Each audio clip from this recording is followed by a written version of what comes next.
uma trégua global está em jogo e o Kremlin está armando uma cilada que pode enganar o mundo inteiro. Documentos vazados da Rússia revelam datas, detalhes e uma estratégia perversa. Enquanto finge negociar, Moscou avança em campo de batalha e prepara o terreno para culpar a Ucrânia pelo fracasso das conversas. O que parece ser uma proposta de paz esconde um plano calculado para ganhar tempo, conquistar território e impor condições inaceitáveis. E agora, com uma reunião de emergência do Conselho de Segurança russo e um discurso inesperado de Putin, a tensão atinge níveis críticos. Enquanto isso, a China desafia os Estados Unidos com ameaças veladas, e o planeta se pergunta: estamos à beira de um conflito global? Mas as surpresas não param por aí.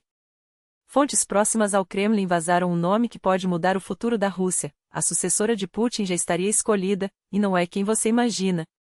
Enquanto isso, a batalha pelo Cazaquistão esquenta, com a China roubando da Rússia um contrato nuclear bilionário, um golpe estratégico que pode redefinir o equilíbrio de poder na Ásia Central. E como se não bastasse, uma guerra silenciosa, mas não menos explosiva, se desenrola entre Rússia e Bielorrússia, desta vez no fronte econômico. Leite e manteiga viraram armas em um conflito que pode escalar. Enquanto o mundo tenta conter a expansão russa, tragédias se multiplicam, quase 90 mortos em catástrofes que se seguem sem trégua. Onde será o próximo golpe? E o que esconde a suposta prevenção de um atentado em Moscou, onde as autoridades acusam nacionalistas ucranianos de planejar um ataque para o 9 de maio? As peças se movem rápido, e cada revelação é mais chocante que a outra. A Ucrânia fez sua jogada, um memorando com 22 pontos para um cessar-fogo total em terra, mar e ar, monitorado por observadores internacionais. Parece razoável, mas esconde um risco mortal. Segundo o The New York Times, o Kremlin pode usar a proposta como isca: primeiro, atrair Kiev para a mesa de negociações com promessas vagas, depois, apresentar exigências absurdas, como a retirada ucraniana de territórios ainda sob seu controle e, por fim, acusar a Ucrânia de sabotar o diálogo. A armadilha está montada. A Rússia se recusa a enviar seu próprio memorando antes da reunião de Istambul, marcada para 2 de junho, sabendo que, sem ele, os ucranianos não comparecerão. Assim, Moscou garante o pretexto perfeito para culpar Kiev pelo impasse, enquanto suas tropas avançam sem piedade. Analistas do Institute for the Study of War não têm dúvidas: essa não é apenas uma tática de adiamento, é uma estratégia de guerra. O Kremlin quer 2 resultados simultâneos: conquistar o máximo possível de território antes que a Ucrânia e o Ocidente percebam a armadilha, e usar cada vitória militar como moeda de barganha nas negociações. Enquanto os diplomatas discutem, os canhões falam mais alto. E o silêncio de Moscou é ensurdecedor, porque cada segundo sem resposta é um segundo a mais para bombardear, invadir e consolidar posições. Mas a guerra não é o único campo de batalha. Dentro do Kremlin, uma manobra política pode estar prestes a reescrever a história. Fontes ligadas ao poder afirmam que Mikhail Kovalchuk, um dos homens mais influentes ao lado de Putin, estaria orquestrando uma sucessão surpreendente. A filha do presidente, Katerina Tikhonova, seria escolhida para herdar o trono. Não um tecnocrata sem carisma, como Medvedev, mas alguém do próprio sangue. Os sinais estão aí. Antes tratadas como aqueles mulheres por Putin, suas filhas agora aparecem em público com frequência crescente, e seu peso nos bastidores não para de crescer. A operação, segundo informantes, começaria já em 2026, com Tikhonova se candidatando como independente. Será que Putin, o eterno czar, finalmente deixaria o poder? Ou tudo não passa de um teatro para manter o controle? Enquanto a Rússia brinca de xadrez político, perde uma peça crucial no Cazaquistão. A China, com uma oferta irresistível, uma usina nuclear por apenas 5,5 bilhões de dólares, menos da metade do valor cobrado pela Rosatom, rouba de Moscou um contrato estratégico. Não é só uma questão de dinheiro, é o controle sobre o segundo maior produtor de urânio do mundo, em um momento em que a energia nuclear se torna arma geopolítica. Os chineses jogam duro, e a Rússia sente o chão tremer sob os pés. Mas os conflitos não se limitam a fronteiras e contratos. Dentro da própria Rússia, uma bomba relógio religiosa está prestes a explodir. Um monge ortodoxo, Padre Gavril, do mosteiro de Valamo, fez declarações explosivas. Para ele, os muçulmanos são uma armada pronta para massacrar moscovitas. Com palavras carregadas de ódio, descreveu os fiéis islâmicos como homens saudáveis, disciplinados, treinados em artes marciais, capazes de executar ordens de seus líderes religiosos sem pestanejar. Se o Mullah der a ordem para exterminar os moscovitas, eles farão isso em questão de horas, alertou, acrescentando que a polícia não teria chance. Em um país que se gabava de ser multicultural, a tensão religiosa atinge níveis perigosos e as autoridades fingem não ver. E como se não bastassem as guerras declaradas, uma batalha econômica entre aliados ou ex-aliados ganha contornos absurdos. A Rússia barrou 3 cargas de laticínios bielorrussos na fronteira, alegando falta de documentação. Leite e manteiga viraram moeda de troco em um jogo sujo que já tem histórico. As guerras do leite entre Moscou e Minsk são recorrentes, mas desta vez o timing é suspeito. Será coincidência, ou o primeiro round de um novo conflito entre 2 regimes que juravam lealdade eterna? Enquanto isso, as autoridades russas anunciam com estardalhaço a prevenção de um atentado em Moscou, supostamente arquitetado por nacionalistas ucranianos. Um homem de 26 anos, admirador de Hitler e com passagem pela polícia, teria recebido ordens da inteligência ucraniana para detonar explosivos em um local movimentado, próximo ao 9 de maio. A versão oficial soa como um roteiro de filme de espionagem, conveniente demais para justificar nova repressão. Mas em um país onde a verdade é a primeira vítima, quem pode separar fato de ficção? O mundo gira cada vez mais rápido, e cada notícia é mais urgente que a anterior. Aqui, você fica sabendo primeiro e entende melhor. Porque em tempos de guerra, desinformação e jogos de poder, quem domina a informação domina o futuro.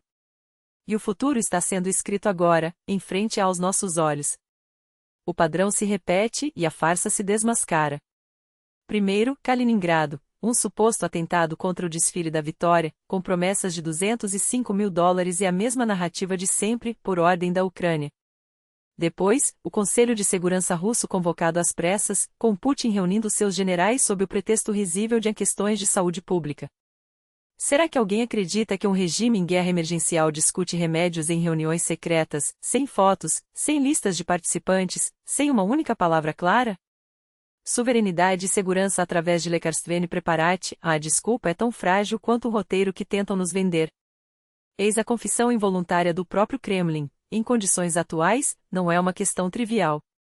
Traduzindo, a guerra está prestes a entrar em uma fase ainda mais perigosa. As peças se movem no tabuleiro, e cada decisão deste mês pode ser o estopim, ou para um acordo forçado, ou para uma escalada sem retorno. As apostas nunca foram tão altas. E enquanto o mundo observa, o Kremlin ajusta suas armas e prepara seus próximos lances. O que virá? Paz ou caos? A resposta pode estar a semanas de distância. O show de horrores da diplomacia russa, quando a política vira insulto de bar. Dmitry Medvedev, o ex-presidente reciclado em porta-voz do ódio, desceu ao nível mais baixo possível e ainda cavou. Em um acesso de fúria digital, chamou Zelensky de antlia verde, inseto, nulidade e, para fechar com chave de ouro, chlenistonogoi é um termo zoológico que nem os biólogos usariam com tanta criatividade. Qual foi o crime? Ousar propor uma mesa de negociações com Putin e Trump. Para Medvedev, isso é uma tentativa patética de se legitimar à custa de outros. Mas aqui está o detalhe grotesco. Enquanto o vice do Conselho de Segurança vomita insultos dignos de um troll de fórum, o próprio Kremlin sinaliza o contrário. Dmitry Peskov, o eterno porta-voz de Putin, admite que, em princípio, o presidente não é contra contatos de alto nível, desde que, claro, a Ucrânia se renda primeiro. Duplo discurso? Não. Estratégia. Humilhar o adversário em público enquanto se mantém a porta entreaberta para negociações secretas. Diplomacia ou teatro do absurdo? No Kremlin, as duas coisas são a mesma. Trump versus China, a guerra comercial que pode incendiar o mundo. Donald Trump voltou à carga e desta vez, com acusações que soam como um ultimato. O acordo foi violado. Não serei mais um cara legal, disparou o ex-presidente, e possível futuro, acusando Pequim de trapaça nos tarifários. Os números são brutais, 145% de taxa sobre produtos chineses, reduzidas a 30% em maio, mas, segundo Trump, tudo não passou de uma armadilha. Eles estavam à beira do colapso. Nós os salvamos. E agora? Traição. Enquanto isso, a China joga duro. Não só na economia, mas no tabuleiro geopolítico, Taiwan está no centro da tempestade. Os Estados Unidos devem parar de provocar tensões no estreito, advertiu o Ministério das Relações Exteriores chinês. A mensagem é clara: Washington está brincando com fogo. E quando se trata de soberania, Pequim não recua. Será que o mundo está preparado para um confronto direto entre as duas maiores potências? Porque, no ritmo atual, a próxima crise pode não ser só comercial. O grande bloqueio: a Argentina fecha as portas para os turistas do Parton russos. Enquanto Putin incentiva suas cidadãs a cumprir o dever patriótico e ter mais filhos, o mundo fecha as fronteiras. Na Argentina, o presidente Javier Milei, aliado de Trump e inimigo declarado da migração descontrolada, acabou com o esquema: não mais residência para bebês nascidos de estrangeiras, não mais passaportes fáceis. O motivo? Mais de 10.000 russas desembarcaram no país em 2022 só para dar à luz e os hospitais argentinos gastaram 100 milhões de dólares com partos de estrangeiras. Chega, decretou Milei. O alvo é claro: a Rússia. Enquanto o Kremlin exporta grávidas em busca de um futuro fora da guerra, países como a Argentina fecham as portas. Até onde essa onda de rejeição vai chegar? E o que farão os russos quando não houver mais escapatórias? O planeta em chamas, literalmente. Nigéria: enxurradas arrasam cidades inteiras. 88 mortos, e a conta não para de subir. Famílias afogadas em suas próprias casas. Sem aviso. Sem tempo. Suíça: uma aldeia de 600 anos apagada do mapa em uma noite. Um glaciar desabou, provocou um terremoto de magnitude 3,1 e soterrou Blatten sob 150 metros de gelo e rochas. Satélites mostram um antes e depois, uma civilização engolida pela terra. Algumas casas tinham 500, 600 anos. Tudo se foi, lamenta um líder local. A natureza não negocia. Canadá: 17.000 pessoas fugindo do fogo. Florestas virando cinzas, fumaça chegando aos Estados Unidos, hospitais lotados. Não é exceção. É o novo normal. O season de incêndios está mais longo, mais quente, mais mortal, alertam cientistas. E nós ainda discutimos se isso é a mudança climática? Até aqui, você aguentou. E isso diz muito sobre você. Em um mundo onde guerras, desastres e jogos de poder se acumulam como ondas de um tsunami, quem para entender e não só consumir faz a diferença.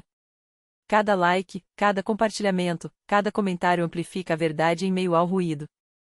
Obrigado por estar aqui. Porque, no fim, a informação é a última trincheira da liberdade. Até a próxima. E que as notícias que virão sejam menos sombrias que estas.